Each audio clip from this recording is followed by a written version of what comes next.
Dos 33 deputados favoráveis, 12 são mulheres. Como é que a gente explica isso? Porque tá a Júlia Zanata, tá a Carla Zambelli, e agora?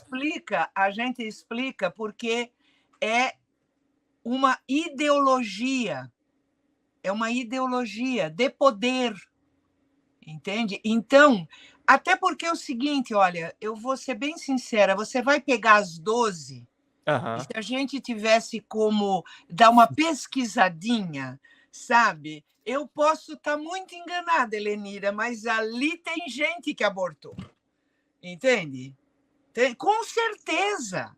É estatístico, então, assim, aí a gente vai, desculpa te interromper dele, mas aí a gente vai usar a matemática, é estatístico. As mulheres de 20 a 40 anos, em média, 15% já abortou, e em 12 é obrigada a ter pelo menos uma. Daquelas 12 ali, né? Então, deve ter pelo menos umas 3. Eu consigo até ali, nomear, né, quem foi, mas não vamos entrar no detalhe, senão vira processo. Então, porque não tem importância nenhuma para eles. A vida não tem importância nenhuma para nada disso que eles pregam, que eles falam de Bíblia, de Deus, nada. É tudo projeto de poder. Entende? Não tem, sabe? Então, não tem sustentação em termos da convicção deles. Não tem. É tudo instrumento para dominação. É tudo, entende? Pensado, articulado, entende? Construído em termos, né, de tese, de teoria, de argumentos e tal, para poder. Então, sabe, eu acho que está bastante claro. Eu estou assistindo aquela série lá que vai relatando um pouco o início, né, da ascensão do Hitler. O Conto de Aia? Não o Conto de Aia. Tem É outra? É uma outra sobre o nazismo. Tá, sim, nova. Entende? Então, você assiste aquilo com vários problemas que tem, mas você identifica como é que se constrói a ideologia do poder utilizando estes mecanismos, entende? Do inimigo, do que precisa ser submetido, do que precisa ser controlado, do que precisa ser censurado. Então, o que precisa ser, inclusive, mutilado enquanto corpos, né? Corpos e procedimentos e sentimentos, etc. E tal. Então, sabe, não tem nada ali de gente do bem, né? Não tem nada de gente do bem, não tem nada, entende, eles acreditam piamente naquilo e não praticam também o que eles querem que os outros pratiquem, né? Então, das 12 moçoilas lá, entende? Eu tenho certeza absoluta que tem uma parte que já praticou aborto na vida. Não tenho dúvida nenhuma. Então, é tudo uma falsidade. Agora, praticar um aborto em condições, né? Pagando, né? Numa condição de saúde, né? Sem risco, etc. e tal, mas agora, para a pobreza, né? Para o pessoal, aí é agulha de crochê e se vire, né? E sobreviva se puder, tá? Então, um pouco é isso. Mas não sei se a Helenira quer falar, porque eu queria falar uma outra coisinha depois que foge um pouco dessa lógica do que nós estamos falando. Vai lá, Helenira, que depois eu tenho outra pergunta para vocês duas. Vai lá. Eu acho que tem duas coisas, né? Primeiro, eu aprendi, inclusive, numa parte do movimento feminista, a dizer que não existia mulher machista, porque no sentido seguinte, que as mulheres não se beneficiam, porque essas mulheres, elas também são atingidas pela própria...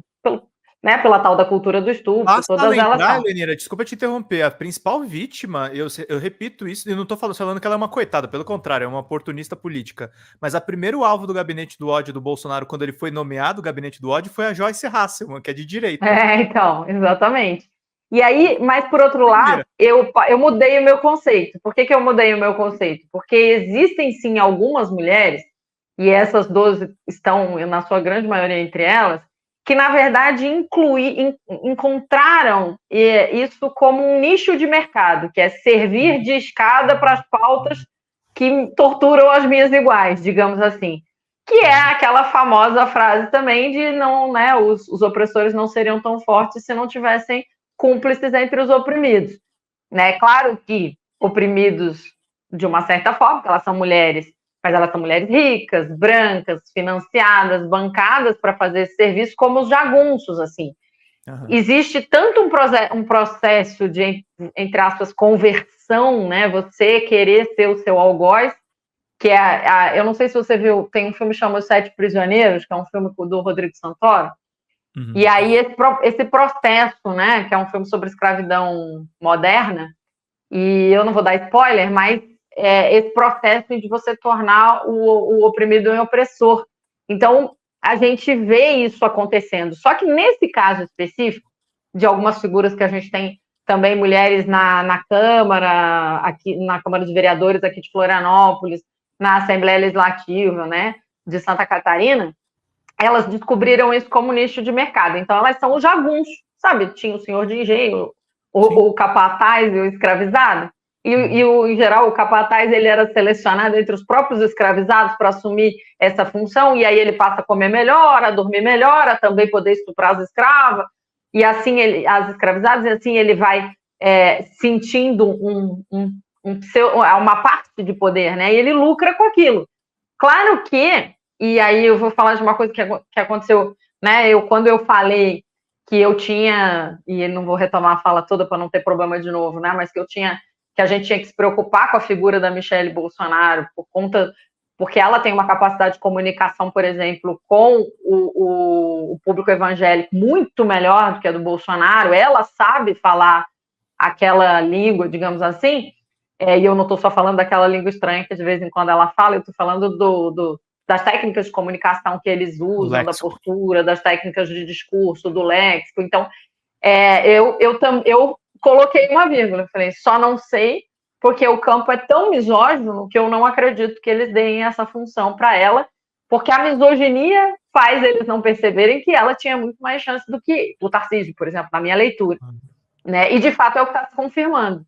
Eles dão o poder para o capataz só até um ponto, mas não vai virar senhor de engenho nunca, colega. Vai continuar ali, né, dentro dos limites. Então, mas elas lucram muito com isso. Então, elas fazem isso, não importa o que elas pensam, elas fazem, e nem o que fizeram, né? Porque, como ainda ele disse, muitas certamente fizeram.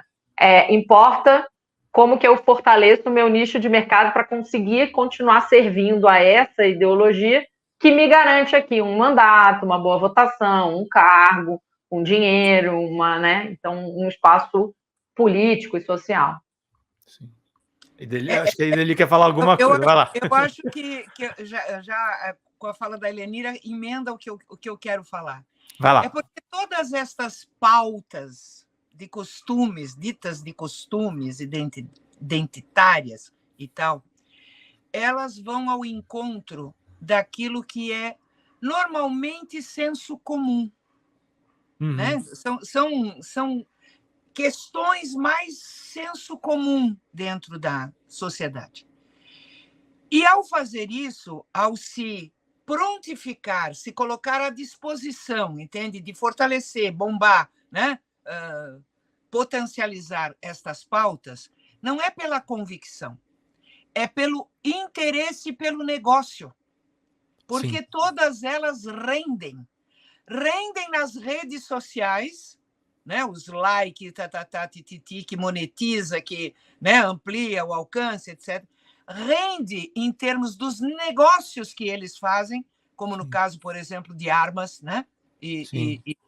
Então, são pautas altamente lucrativas sobre o aspecto político, sobre o aspecto econômico, e é por isso que, em grande parte, eles aderem, entende? Eles entram nesta lógica. Tá? E todas elas têm como objetivo dominação. Todas têm, se você pegar... Entende? E eu quero aqui listar algumas pautas, porque também eles têm uma metodologia da metralhadora giratória, né? Eles pautam...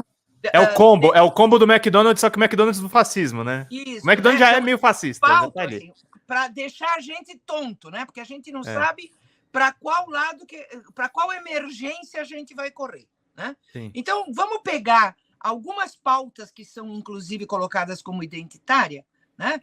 De costume, ou seja lá o que for, a tal da saidinha. Certo?